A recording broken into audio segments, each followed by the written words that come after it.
Jake Morrison sat in the cold metal chair and watched the aliens talk about humans like they were not even in the room. The Galactic Council chamber was huge and made of some kind of shiny purple stone. The ceiling went up so high that Jake could barely see the top. Around him sat creatures from dozens of worlds, all of them looking down at the small human section like they were watching zoo animals. The Zephyrian delegate was speaking again. His voice sounded like rocks grinding together. The human proposal for trade route expansion is rejected. Again, these creatures do not understand the delicate balance of galactic commerce. Jake's hands tightened on his datapad. This was the 5th time this month that a human proposal had been shot down without even being discussed. The humans had spent weeks preparing detailed reports about trade benefits and route safety. The aliens had not even bothered to read them. Counselor Vexthol of the hegemony raised one of his forearms. His skin was gray and covered in scales that caught the light. The humans are like children playing with adult toys. They mean well, but they lack the wisdom to make important decisions. Across the galaxy, Captain Lisa Harper was dealing with her own problems. She stood on the bridge of the exploration ship New Horizon and stared at the most beautiful thing she had ever seen. The asteroid field in front of them was full of quantum crystals. These crystals were worth more than entire planets. They could power cities for centuries or fuel faster than light travel for massive fleets. "Captain, the readings are off the charts," said her science officer, Commander Tony Blake. "There are enough crystals here to supply the entire human fleet for decades." Lisa nodded and opened a communication channel to Earth. "This is Captain Harper of the New Horizon. We have made a significant discovery in the Kepler 442 system. Requesting instructions." The response came back within hours, but it was not from Earth, it was from the Galactic Council. The message was short and cold. "The Kepler 442 system is now under galactic protection. All human vessels will withdraw immediately. No exceptions." Lisa read the message 3 times. They had found the crystals fair and square. Human ships had been the first to reach this system, but none of that mattered to the Council. Back on Nexus Prime, Jake was listening to even worse news. Counselor Vexthol was reading from a long list of human colonies. "The following human settlements will be relocated to make room for Zephyrian expansion: New Texas, Liberty Station, Harvest Moon, Pioneer's Rest." The list went on and on. 12 colonies in total. Millions of humans would be forced to leave their homes. Jake stood up from his chair. "With respect, Counselor, these are established human settlements. Some have been there for over 20 years. You cannot just order people to leave their homes." The council chamber fell silent. Several alien delegates made sounds that might have been laughter. Counselor Vexthol looked at Jake like he was a pet that had started talking.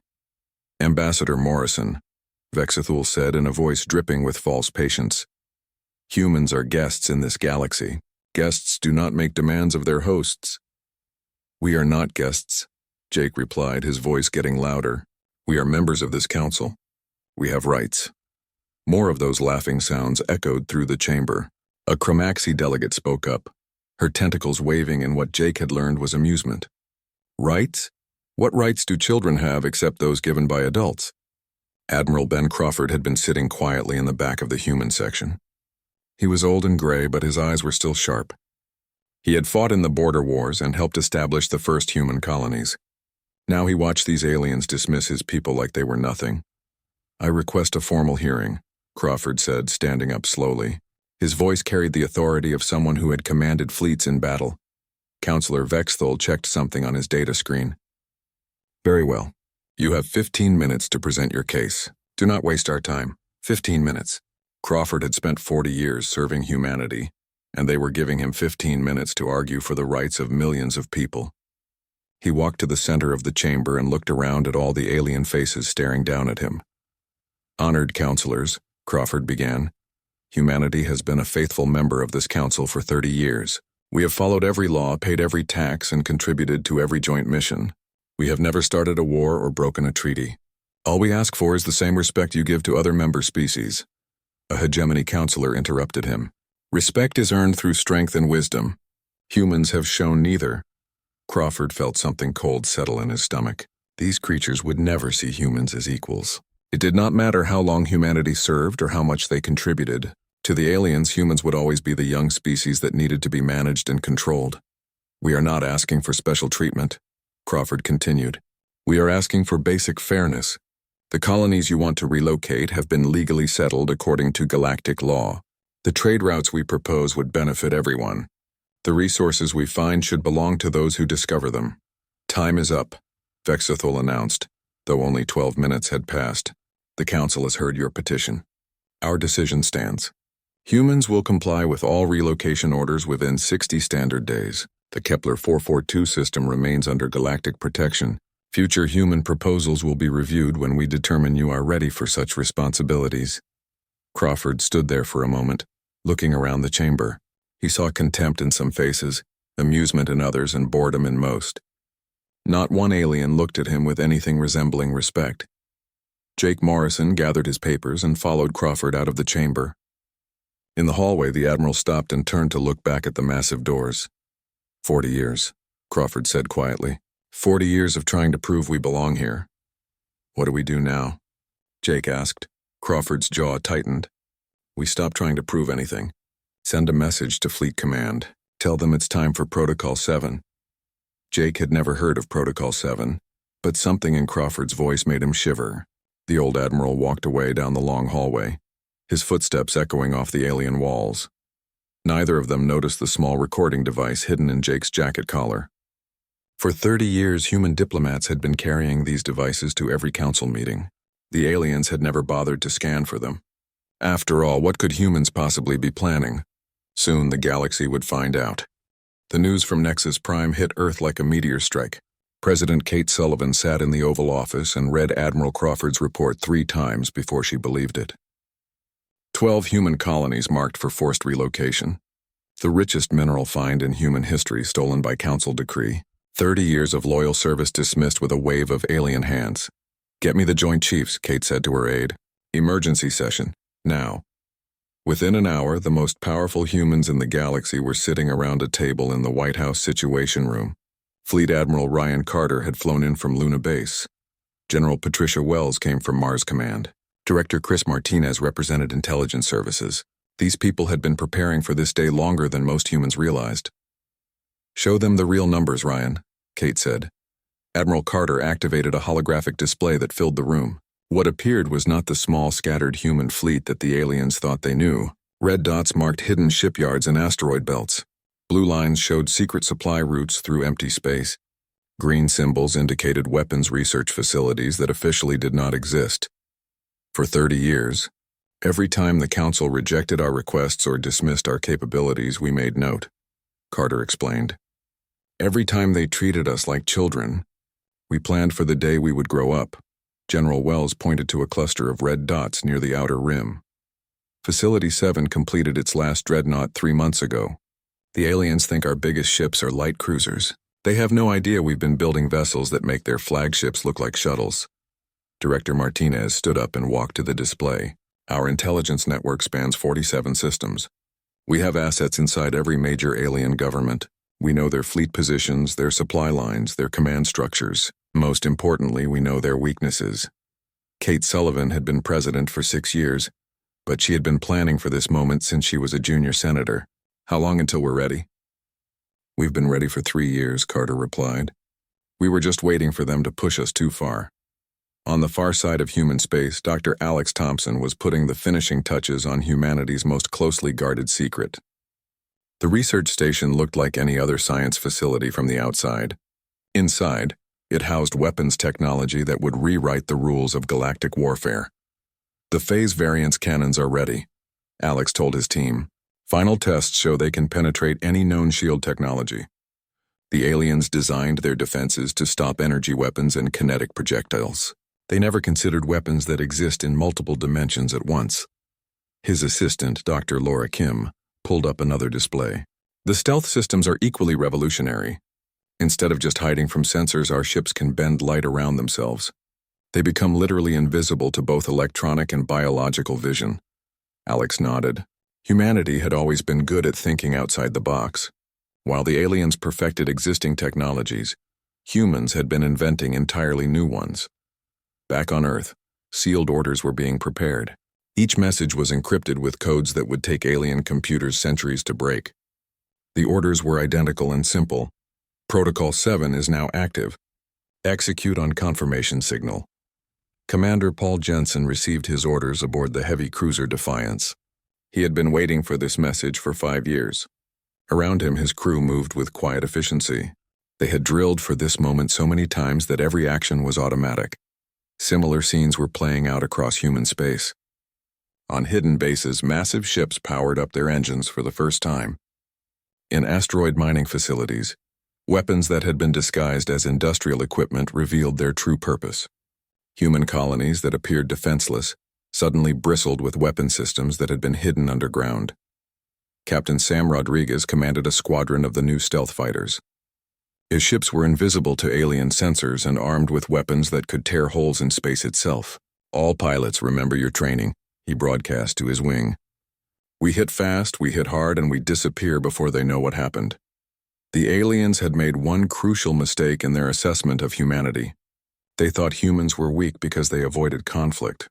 They thought humans were primitive because their technology looked simple. They never realized that humans had been hiding their true capabilities for decades. On Luna Base, technicians were making final preparations for the most ambitious operation in human history. The plan was not just to fight back against alien oppression. It was to completely destroy the existing power structure that kept humanity in chains, Admiral. Crawford's message from Nexus Prime had included detailed intelligence about alien fleet positions and defensive capabilities. For 30 years, human diplomats had been gathering this information during their visits to alien worlds. The aliens had been so confident in their superiority that they never bothered to hide their military secrets from their harmless human guests. President Sullivan stood before a wall-sized display showing the entire galaxy. Red zones marked alien military installations. Blue areas showed human territory. Green dots indicated allied species that were also tired of alien domination. "The Corvan Republic has been waiting for this moment as long as we have," Director Martinez reported. "Their homeworld is rich in rare metals, but the hegemony forces them to sell everything at below-market prices." "They're ready to join us. What about the Altarians?" Kate asked. "They've been secretly developing new medical technologies, but the Council classified them as too dangerous and banned their use. They're eager to share their discoveries with species that won't try to control them." The president nodded. This was not going to be a human war against the galaxy. This was going to be a revolution of every species that was tired of being controlled by the ancient powers. Lieutenant Maya Foster sat in the cockpit of her stealth fighter and reviewed her mission one more time. She would be the first human to penetrate Nexus Prime's defense grid. Her ship was equipped with the most advanced technology humanity had ever created. More importantly, she carried a message that would announce humanity's transformation to the galaxy. "All stations report ready," came the voice of Admiral Crawford from his flagship. The old admiral had returned to space for this operation. After 40 years of watching aliens treat his people like children, he would personally deliver the lesson they were about to learn. The final confirmation signal went out at exactly midnight, Earth time. Across 47 systems, human forces that had been hiding in the shadows suddenly revealed themselves. Ships that were not supposed to exist powered up their engines. Weapons that should have been impossible charged up for firing. For 30 years, the galaxy had seen humanity as a minor species that needed guidance and control. They had dismissed human intelligence, underestimated human capabilities, and ignored human rights. They were about to discover that the quiet kid in the back of the class had been taking notes the whole time. And now school was over. The largest coordinated military operation in galactic history was about to begin, and the aliens had no idea it was coming. The first strike came without warning. Captain Sam Rodriguez led his stealth squadron through the hegemony's primary fleet base, like ghosts in the night. The alien sensors detected nothing as 12 human fighters slipped past defense stations that had protected the base for over a century. "Target the shield generators first," Sam broadcast to his pilots. "Remember, these weapons exist in multiple dimensions. Don't worry about their armor." The phase variance cannons fired beams of energy that seemed to bend reality itself. The hegemony shields, designed to stop conventional weapons, offered no protection at all. The energy passed through the shield barriers like they were made of paper and struck the generators directly. Within minutes, the most secure military installation in hegemony space was defenseless. Sam's fighters moved to their secondary targets, the communication arrays that would normally call for help. Those disappeared in flashes of twisted light. Base command to all units, came a panicked alien voice over the communication channels. We are under attack by unknown vessels. Repeat, unknown vessels are. The transmission cut off as the last communication tower vanished. Across the galaxy, similar attacks were happening at the same time. Human forces struck 47 military targets in perfect coordination. The aliens had built their defenses to fight other aliens using alien technology. They were completely unprepared for weapons that worked in ways their science said was impossible. At Nexus Prime, Lieutenant Maya Foster's stealth fighter slipped through the planetary defense grid like it was not even there. Her ship was invisible to every sensor the aliens possessed. She flew between massive defensive satellites that could destroy entire fleets, and they never knew she was there. Behind her, the largest human fleet ever assembled was approaching Nexus Prime. At its head was the dreadnought Retribution, a ship so massive that it dwarfed anything in the Galactic Council's navy. Admiral Crawford stood on its bridge and watched the alien homeworld grow larger on his screens.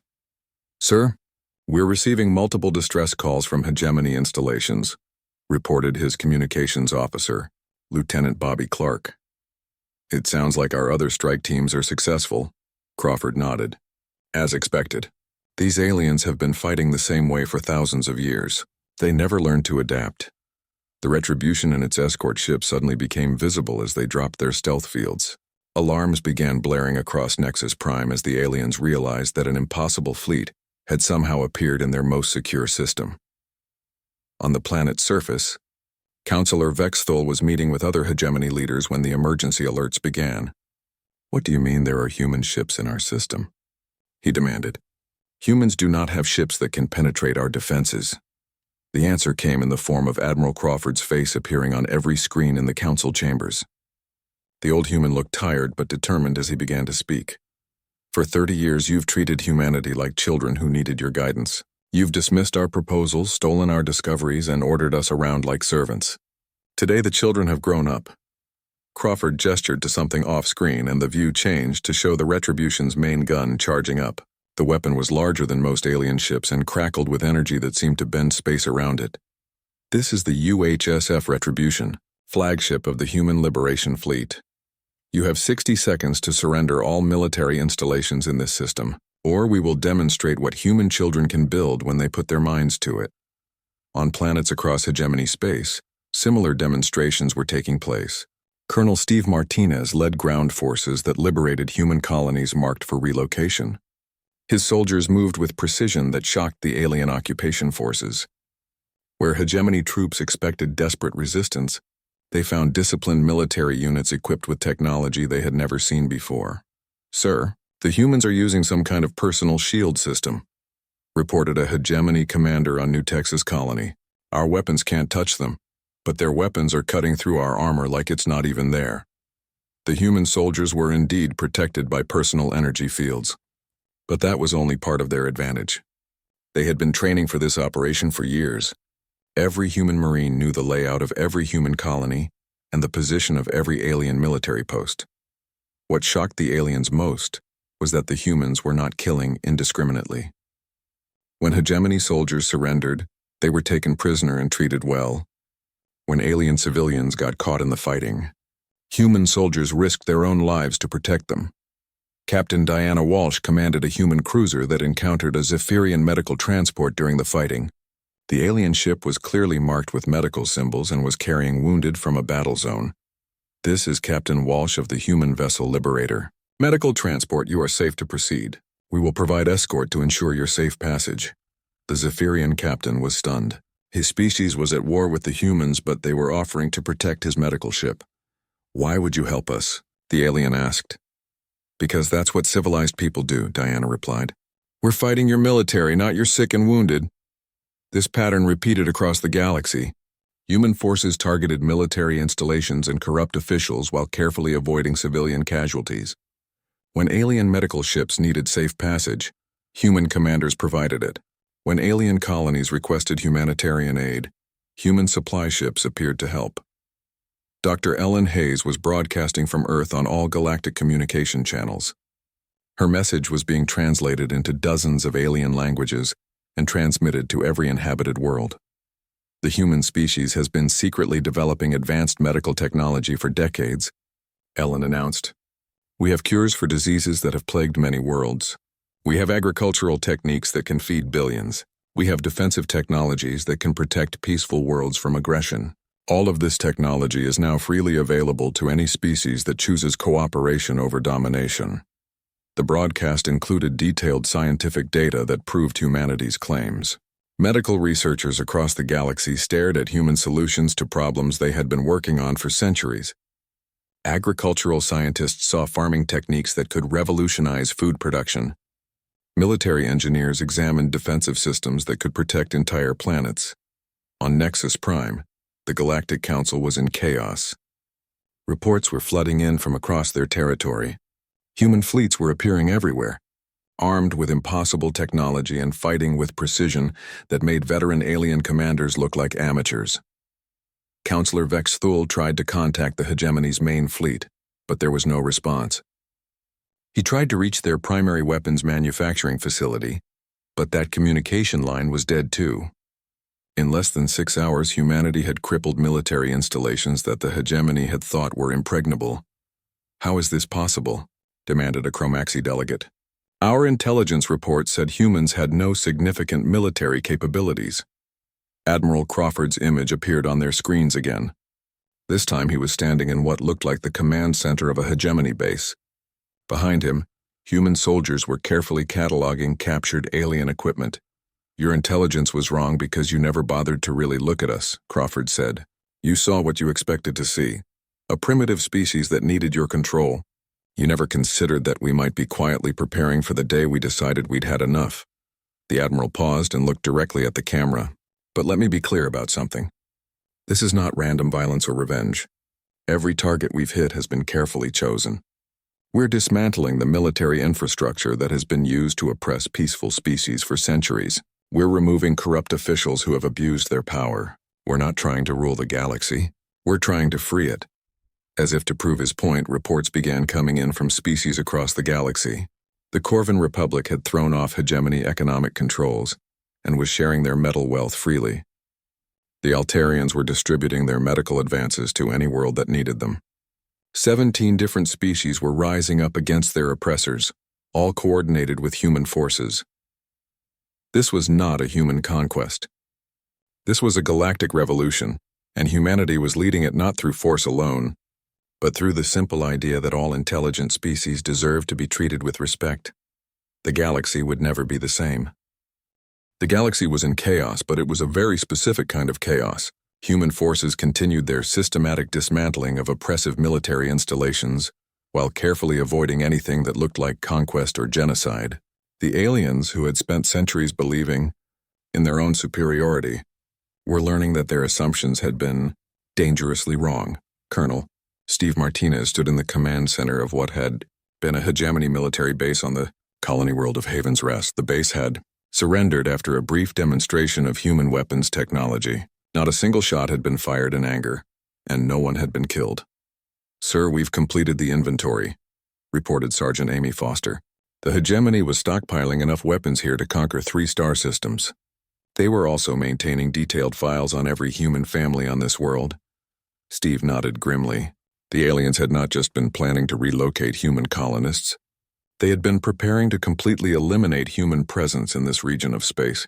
Children would have been separated from families. Adults would have been transported to work camps. Entire communities would have been scattered across the galaxy. "What's the status of the colonists?" Steve asked. "All safe, sir. Most of them are asking if they can help with the operation. Apparently, they've been secretly training for something like this for years." That did not surprise Steve. Human colonies looked peaceful and defenseless from the outside, but every colonist knew how to fight if necessary. The aliens had mistaken human preference for peace as inability to wage war. Across the galaxy, Captain Diana Walsh was dealing with a very different kind of situation. Her ship, the Liberator, had encountered a Zephyrian civilian convoy that was fleeing from a battle zone. The convoy included families with children, elderly aliens, and medical patients who needed immediate care. "This is Captain Walsh to all human vessels in this sector. We have civilian refugees who need safe passage to neutral space. I want escort ships positioned every 50,000 kilometers along their route." The response was immediate. Human ships that had been hunting hegemony military targets immediately changed course to protect alien civilians. It was exactly the kind of behavior that was confusing enemy commanders across the galaxy. On Nexus Prime, the Galactic Council was trying to understand what humanity actually wanted. Their military bases were being destroyed, but their civilian populations were being protected. Their corrupt officials were being arrested, but their honest administrators were being left alone. Counselor Vexthol received a communication from Admiral Crawford that only added to his confusion. "We are prepared to discuss terms," the human admiral said, "but understand that we are not negotiating. We are establishing new management." "What do you mean by new management?" Vexthol asked. Crawford's image smiled, but it was not a friendly expression. "For centuries, this galaxy has been run by a small group of ancient species who think their age gives them the right to control everyone else. That ends today. From now on, all species get an equal voice in galactic affairs." The idea was so radical that many aliens could not even understand it. Equal representation? Allowing younger species to make important decisions? It went against everything the galactic power structure had been built on. Dr. Ellen Hayes was still broadcasting from Earth, but now her message was being picked up and retransmitted by liberated alien communication networks. "The technologies we're sharing represent 30 years of research that we conducted while pretending to be a minor species. We've solved energy problems, medical challenges, and agricultural issues that have affected worlds across the galaxy. All of this knowledge is freely available to any species that commits to peaceful cooperation." The broadcast included technical specifications that proved humanity's claims. Clean energy systems that could power entire planets. Medical techniques that could extend lifespans and cure genetic diseases. Agricultural methods that could grow food in environments previously thought uninhabitable. What shocked alien scientists most was that much of this technology was elegant in its simplicity. Humans had not just developed advanced solutions, they had developed practical ones that could be easily implemented by other species. On the military front, the revolution was proceeding with devastating efficiency. Commander Paul Jensen's heavy cruiser Defiance had just captured the hegemony's primary weapons manufacturing facility without firing a shot. The aliens had surrendered as soon as they realized their shields were useless against human weapons. "Sir, you need to see this," reported his intelligence officer, Lieutenant Kevin Murphy. The hegemony wasn't just building weapons for their own use. They were secretly arming criminal organizations across the galaxy. These files show sales to slave traders, pirates, and terrorist groups. Paul studied the evidence with growing anger. The hegemony had not just been oppressing peaceful species directly. They had been providing weapons to criminals who terrorized innocent populations for profit. "Transmit all of this data to every news organization in the galaxy," Paul ordered. "Let everyone see what their civilized leaders have really been doing." The revelations were shocking even to aliens who thought they understood galactic politics. The hegemony had been maintaining its power not just through direct military force, but by deliberately destabilizing regions and then offering protection to desperate populations. Similar discoveries were being made at captured installations across hegemony space. Files revealed corruption, illegal weapons sales, and systematic oppression of dozens of species. The aliens who had portrayed themselves as wise leaders were being exposed as criminals on a galactic scale. Back on Earth, President Kate Sullivan was coordinating with liberation movements on 17 different worlds. The uprising had spread far beyond human space. Species that had been secretly planning their own rebellions for decades were finally acting, supported by human military technology and tactical expertise. "The Corvin Republic has declared independence from hegemony economic controls," reported Director Chris Martinez. "They're offering rare metal trades to any species at fair market prices. The hegemony was forcing them to sell at 20% of market value." "What about the Altarians?" Kate asked. "They've opened their medical research to every species in the galaxy. Apparently they've had cures for several major diseases for years, but the Council classified them as dangerous and banned their distribution." The picture was becoming clear. The Galactic Council had not been maintaining order and civilization. They had been maintaining a system that enriched the powerful, while keeping everyone else dependent and afraid. On the Outer Rim, Captain Lisa Harper was leading joint exploration missions with crews from multiple species. The New Horizon now flew with human, Corvin, Altarian, and even some former hegemony scientists who had defected to the liberation forces. "Captain, we're detecting massive energy signatures in the next system," reported her science officer, Commander Tony Blake. "It looks like some kind of ancient technology." Lisa nodded. "All right, people. Let's see what we can find. And remember, whatever we discover gets shared with everyone equally." That statement would have been impossible under the old system.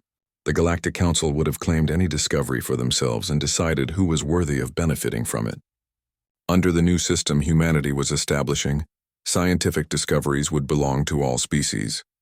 The revolution was not just changing who held power in the galaxy.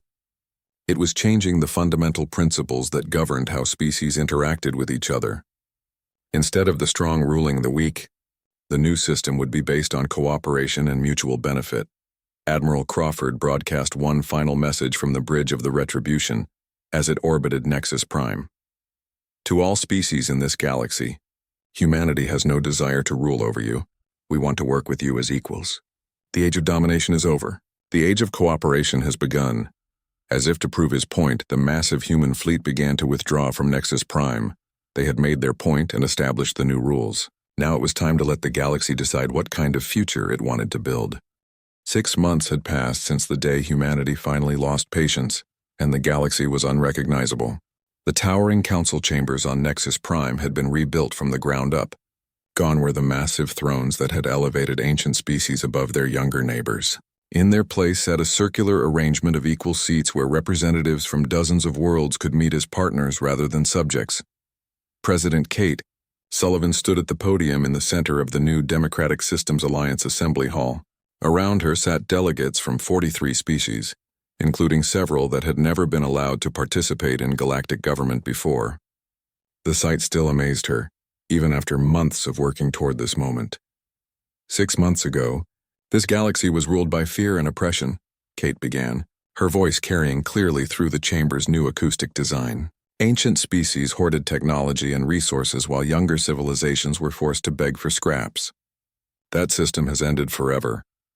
Ambassador Jake Morrison sat in the front row, no longer the dismissed voice of a minor species, but the elected chair of the Colonial Rights Committee. He looked around the chamber and remembered the old days when alien delegates had laughed at human proposals. Those same aliens now listened respectfully as he presented legislation to protect the rights of developing worlds. The changes went far beyond politics.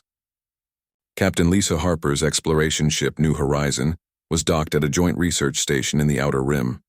Her crew included scientists from 12 different species, all working together to unlock the mysteries of an ancient alien artifact they had discovered.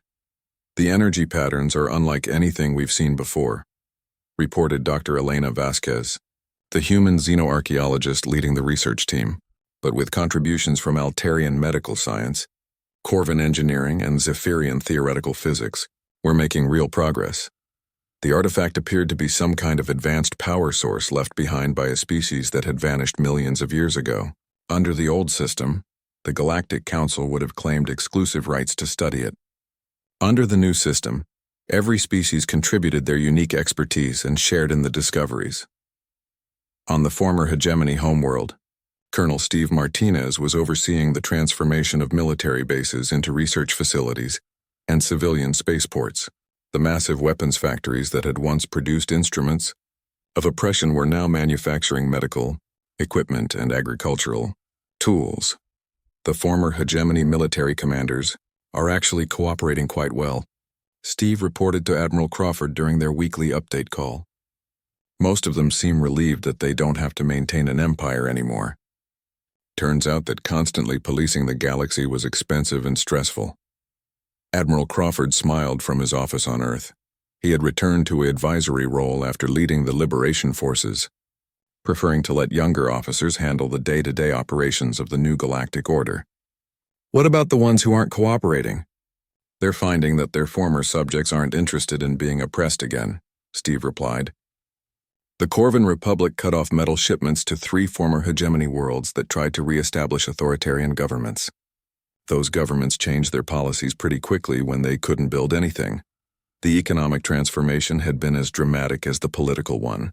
Species that had been forced to sell their resources at below-market prices were now prospering through fair trade agreements. The Corvin Republic's rare metals, the Altarians' medical technology, and humanity's agricultural innovations were flowing freely throughout the galaxy, raising living standards on worlds that had struggled for centuries. Dr. Ellen Hayes was working in her new laboratory on Luna Base, which had become the Galactic Center for Medical Research Cooperation. Scientists from 27 species worked alongside human researchers, sharing knowledge that had been hoarded under the old system. "We've eliminated 3 major diseases in the past 4 months," Ellen reported during a galactic health conference. "The Altarian genetic therapy techniques, combined with human pharmaceutical development and Zephyrian cellular regeneration research, have produced results that none of us could have achieved alone.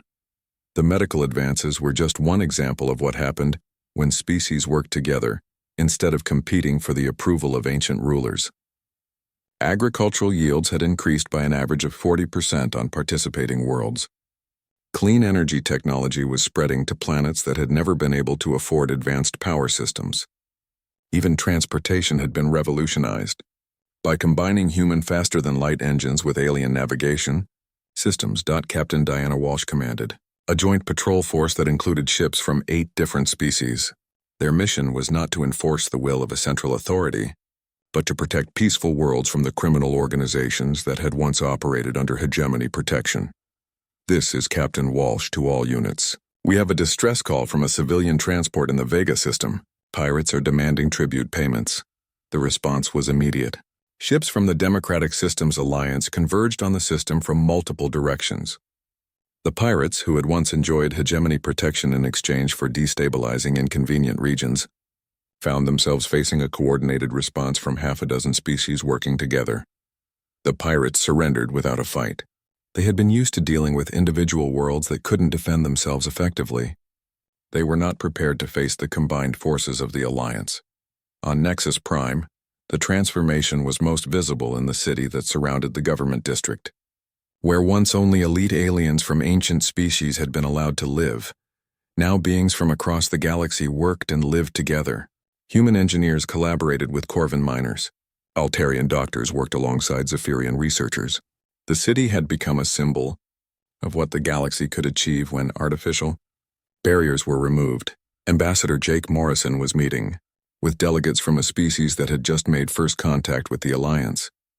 The Meridians were a young civilization from the galactic edge, and they were nervous about joining an organization dominated by older, more advanced species. "We've heard stories about the old Galactic Council," the Meridian representative said through a universal translator. "How do we know you won't treat us the way they treated everyone else?" Jake smiled and gestured to the other species represented in the meeting room.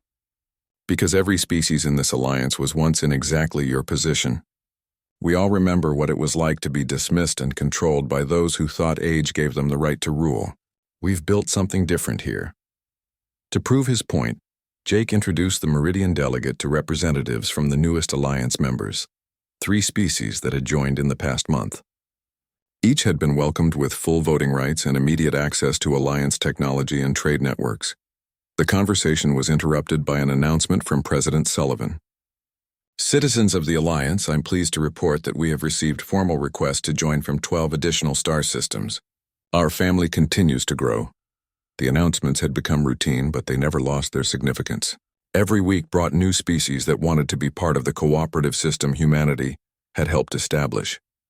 Even some former hegemony core worlds were applying for membership after implementing democratic reforms. Captain Lisa Harper was standing on the observation deck of her ship, watching alien sunlight reflect off the hull of a Corvin research vessel. Her crew was preparing for another joint exploration mission, this time to investigate reports of habitable worlds in unexplored space. "Captain," her communications officer called out, "we're receiving a message from Earth. The Alliance Council has approved our proposal for the Deep Space Exploration Initiative." Lisa nodded with satisfaction. Under the old system, exploration had been limited to species the Galactic Council deemed responsible enough to make discoveries. Under the new system, any Alliance member could propose missions and resources were allocated based on scientific merit rather than political favoritism. The galaxy had not become perfect overnight.